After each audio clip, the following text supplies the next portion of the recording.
Warahmatullahi wabarakatuh. Bismillahirrahmanirrahim. Wassalatu wassalamu ala asrofil anbiya'i wal mursalin Sayyidina wa maulana Muhammadin wa ala alihi wa sahbihi ajmain, amma ba'du. Sebelumnya izinkan saya memberikan kabar kepada kalian semua. Apa kabar semuanya? Khususnya anak-anakku, siswa dan siswi SMP kelas 8 dimanapun kalian berada. Semoga kalian dalam kondisi sehat dan tetap semangat belajar meski berada di dalam rumah.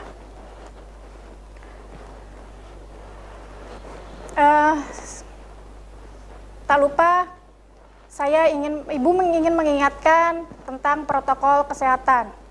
Yaitu apabila kalian ingin keluar rumah, jangan lupa memakai masker, rajin mencuci tangan, dan memakan makanan yang bergizi.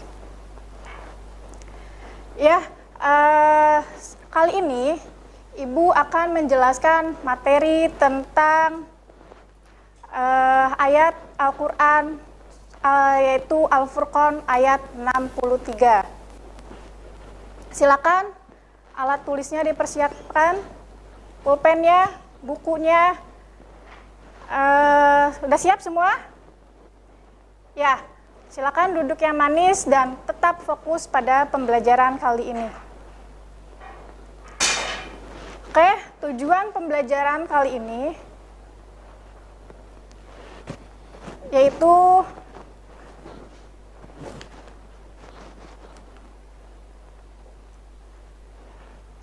yang pertama, siswa memahami makna Quran surat Al-Furqan. Ya. Yang kedua yaitu siswa mampu mengamalkan pesan cintanya Allah dalam Quran surat Al-Furqan ayat 63.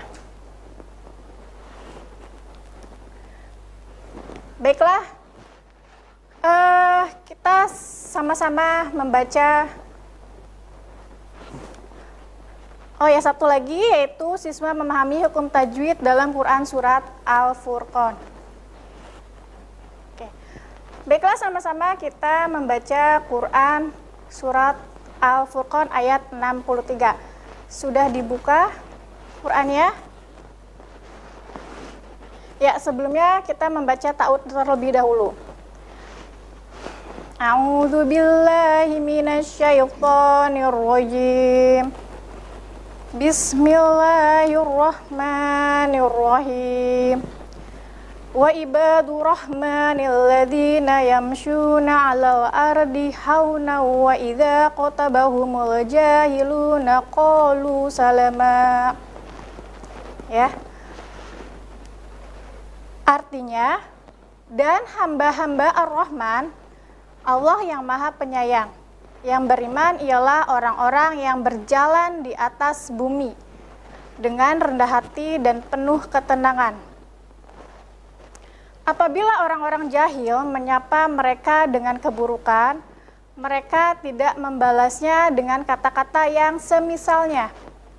Bahkan mereka hanya mengucapkan kata-kata baik yang dikenal oleh orang-orang jahil tersebut.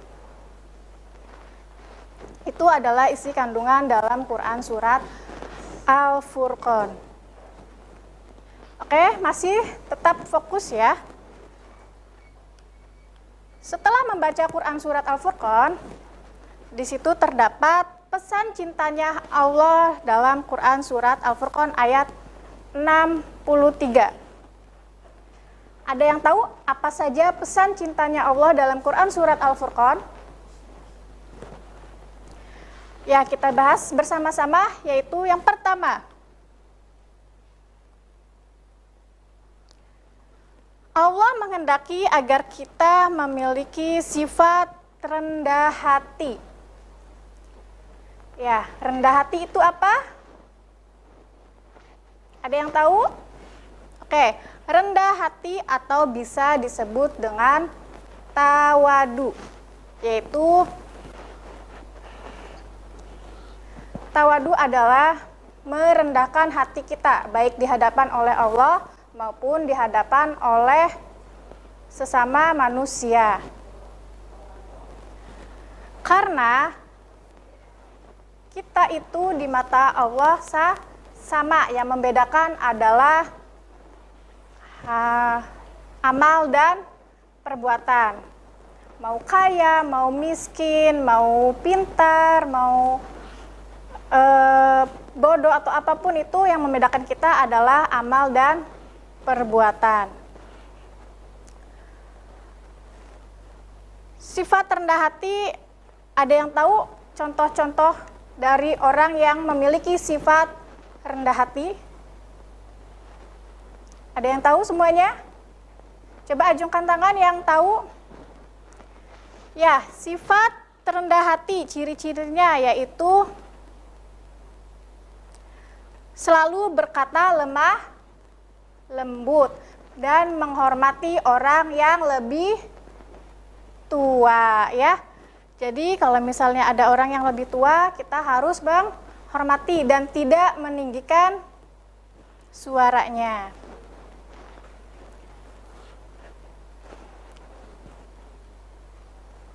Manfaat rendah hati yaitu yang pertama, ada hati kita akan menjadi tenang, ya.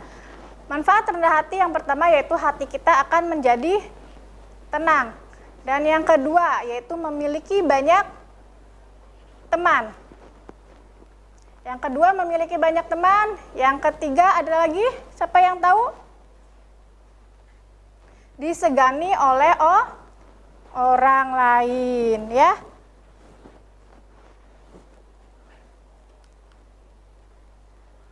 Oke. Pesan cintanya Allah yang kedua yaitu Allah menghendaki agar kita bersikap tenang dalam berbagai situasi dan kondisi.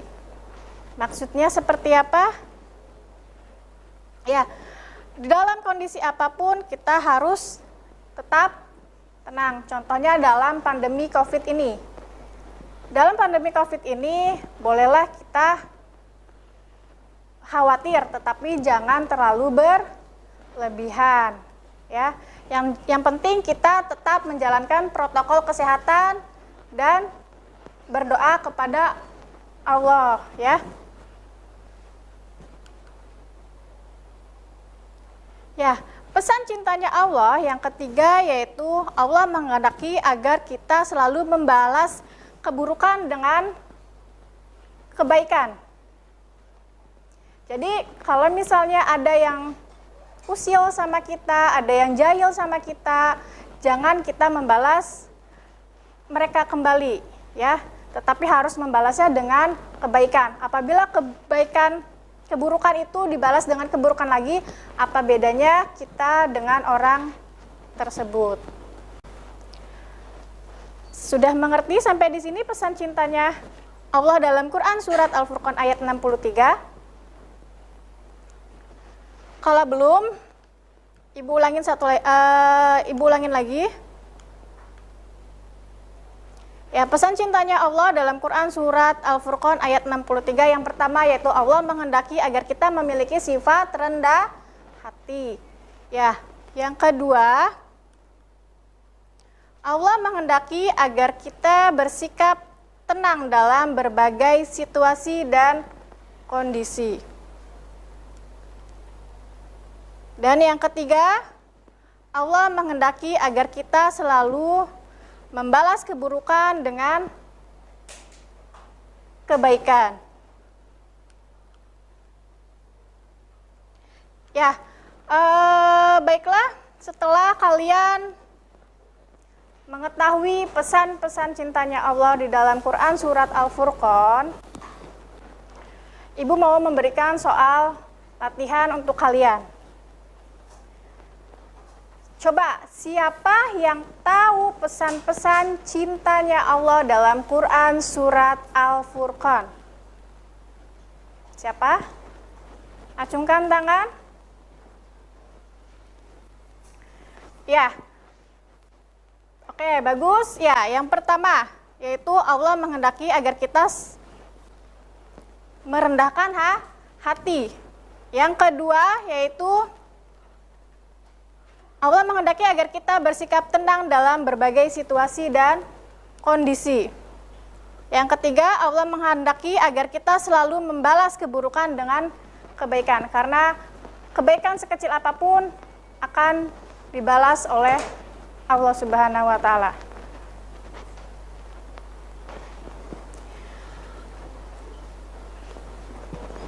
Ya.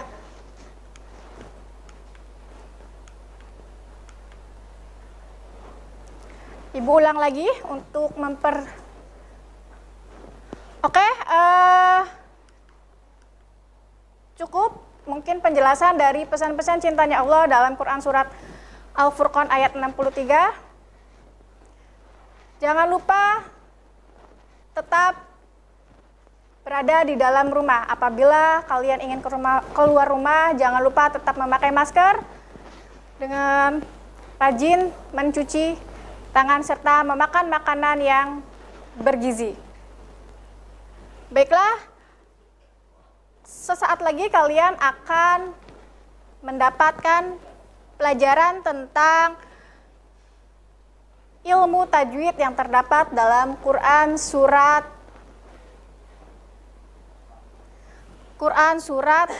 Al-Furqan ayat 63. Nanti ilmu tajwidnya akan dibahas oleh selanjutnya.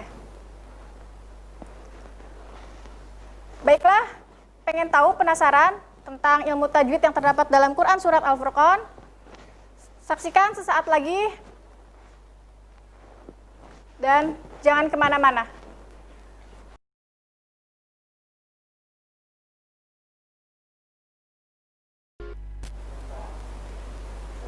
Baiklah hadirin semua, khususnya para pelajar SMP kelas 8, kita kembali lagi pada program belajar di rumah aja bersama Dinas Pendidikan Kota Cirebon dan RCTV Langkah Padane TV Kebanggaan Wong Cirebon.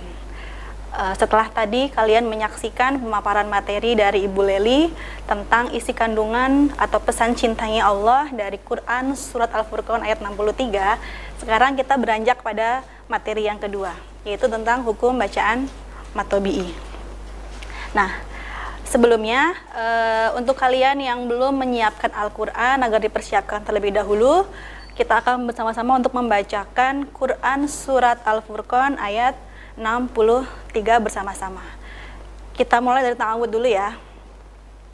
A'udzu billahi minasyaitonir rajim. Bismillahirrahmanirrahim. Wa ibadur rahmanil ladzina yamshuna 'alal ardi hauna wa idza khatabahumul jahiluna qalu salama. Shadaqallahul azim. Baiklah anak-anakku sekalian dimanapun Anda berada, mungkin kalian pernah belajar ya apa itu ilmu tajwid. Kalau misalkan tidak ada ilmu tajwid, mungkin saat kita membaca Al-Quran tidak akan ada irama atau syairnya, bahkan nanti terdengar akan monoton. Nah, makanya untuk hari ini kita akan belajar apa itu hukum bacaan yang terdapat dalam Quran surat Al-Furqan ayat 63. Di sini kita akan belajar tentang hukum mad. Sebetulnya hukum mad itu terbagi menjadi dua, yaitu mad tabi'i dan juga mad far'i. Tapi untuk hari ini kita hanya akan berfokus pada membahas tentang apa itu hukum bacaan mad tabi'i. Oke, mad tabi'i itu terdiri dari dua suku kata, yang berarti mad artinya panjang dan tabi'i yang artinya alami. Sering kita dengar bahwa istilah mad tabi'i itu dikenal dengan mad asli. Mengapa seperti itu? Karena panjang harokat yang terbaca dari hukum bacaan mad tabi'i itu adalah satu alif atau dua ketukan atau dua harokat. Nah, di sini adapun macam-macam huruf yang terdapat dalam Quran surat Al-Furqan ayat 63. Kita menjelaskan hukum mad tabi'inya. Ada apa aja? Yaitu mad tabi'i itu memiliki 3 huruf. Yang pertama yaitu alif. Alif yang diiringi harokat fathah sebelum alifnya. Lalu yang kedua yaitu ya sukun, di mana diiringi dengan huruf yang berharokat kasroh. Kasroh itu bunyi hurufnya itu i. Lalu yang kedua yaitu huruf waw sukun. Waw sukun yang diiringi dengan harokat atau huruf yang berharokat dhammah. Dhammah itu seperti apa? Seperti angka 9 di atas yang berbunyinya U. Sebetulnya kalau harokat itu dalam istilah abjadnya itu seperti huruf vokal, yaitu A, I, U, dan E, dan O. Tapi karena di Al-Quran pembahasannya hanya ada A, I, dan U saja. Dan ciri yang keempatnya atau yang terakhir yaitu terdapat harokat tegak seperti angka 1 di atas huruf hijaiyah selain huruf alif. Seperti contoh yang di sini. Fahada. Di situ ada harokat tegak di huruf dal. Itu pun sama, yaitu salah satu contoh hukum bacaan mad tabi'i. Panjangnya berapa?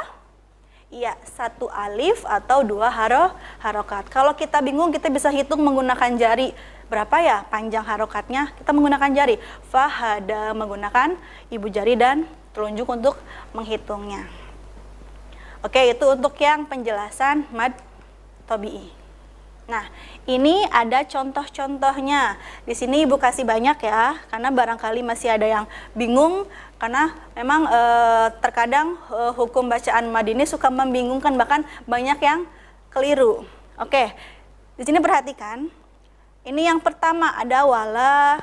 Kira-kira yang mana hukum bacaan mad tabi'inya?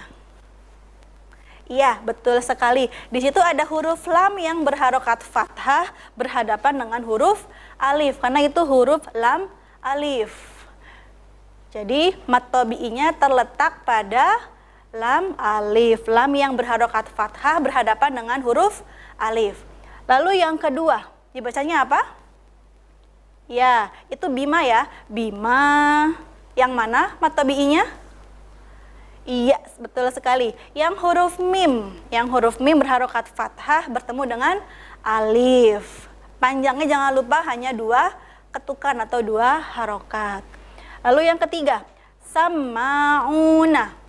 Ada berapa ya kira-kira?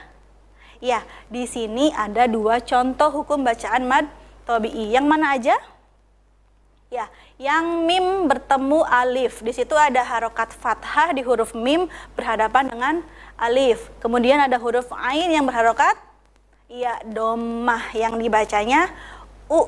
Harokatnya seperti angka 9 berhadapan dengan waw sukun. Lalu yang keempat, yakuluna. Yang mana?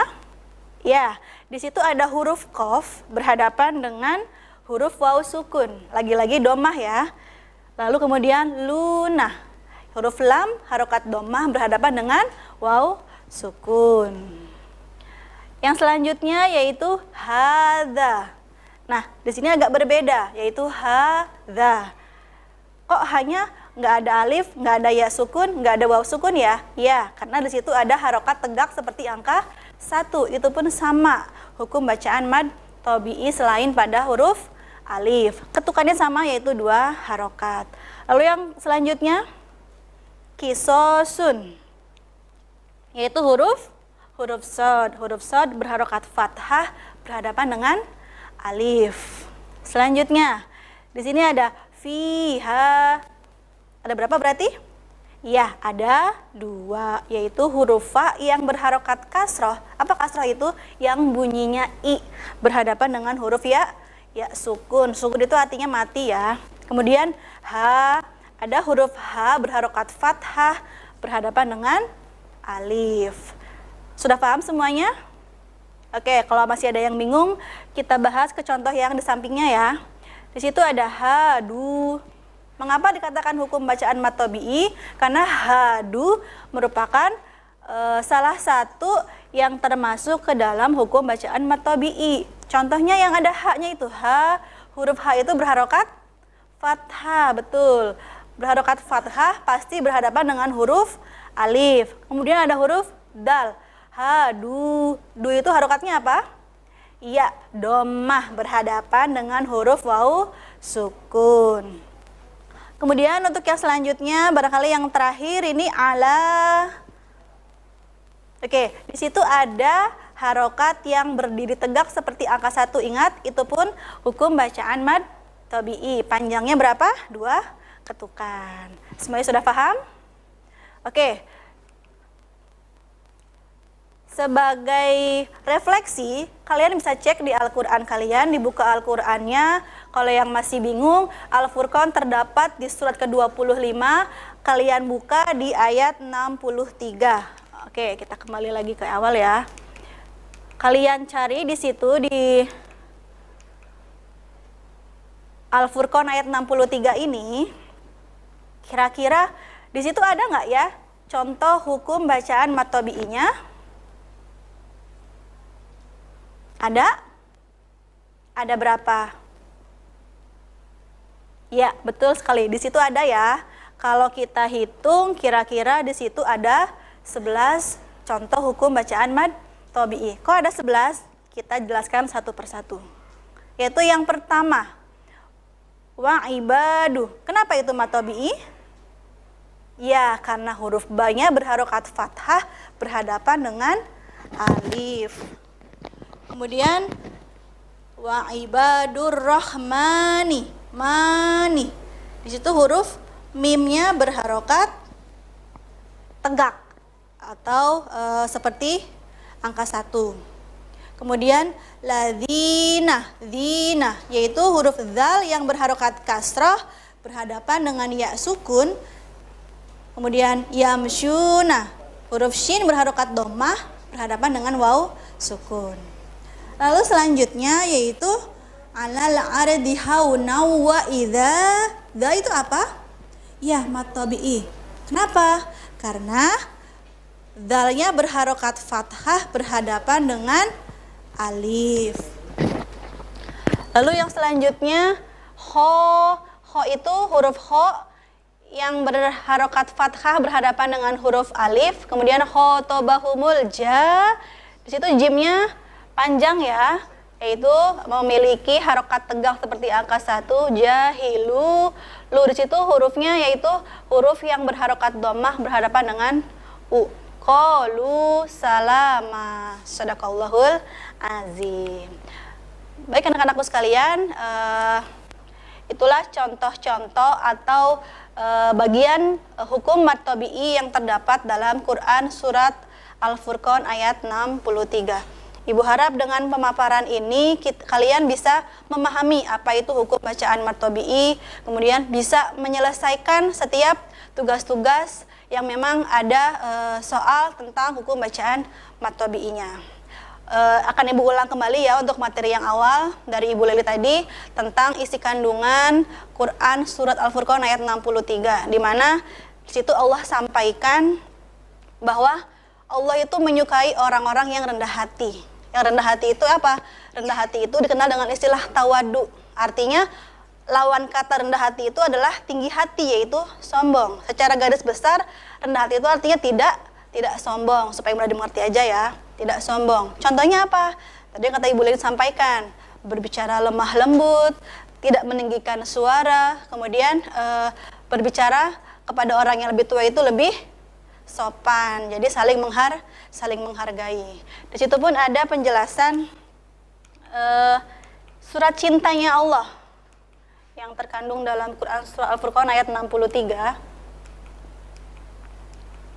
Sebentar. Yaitu yang pertama yang tadi Ibu sampaikan, Allah menghendaki agar kita memiliki sifat rendah hati. Lalu yang kedua, Allah menghendaki agar kita bersikap tenang dalam berbagai situasi dan kondisi. Walaupun kita nggak bisa memungkiri ya, biasanya yang namanya manusia seperti kita, seperti Ibu, pasti pernah yang namanya mengalami rasa gelisah, rasa was-was, itu wajar. Tapi tetap diimbangi dengan hati yang tenang dalam kondisi apapun, supaya dalam melaksanakan kegiatan semuanya akan berjalan dengan sesuai dengan harapan. Lalu yang ketiga, Allah menghendaki agar kita selalu membalas keburukan dengan kebaikan. Karena kata orang yang berpengalaman tentunya, kalau kita membalas keburukan orang lain dengan keburukan, apa bedanya kita dengan orang tersebut? Kalau kita dicubit, maka cubitlah. Tapi kata Allah, bersabar jauh lebih baik. Oke, jangan kemana-mana. Setelah ini kita akan kembali lagi. Oke, cukup sekian pemirsa dan anak-anakku sekalian dimanapun Anda berada untuk materi hari ini. Semoga ada manfaat yang bisa kita ambil. Mudah-mudahan kita semua dalam keadaan yang sehat, tetap di rumah aja, kemudian tetap jalani protokol kesehatan, menggunakan masker, membawa hand sanitizer, dan jangan bersentuhan terlebih dahulu. Oke, kita akan kembali lagi pada materi yang berikutnya.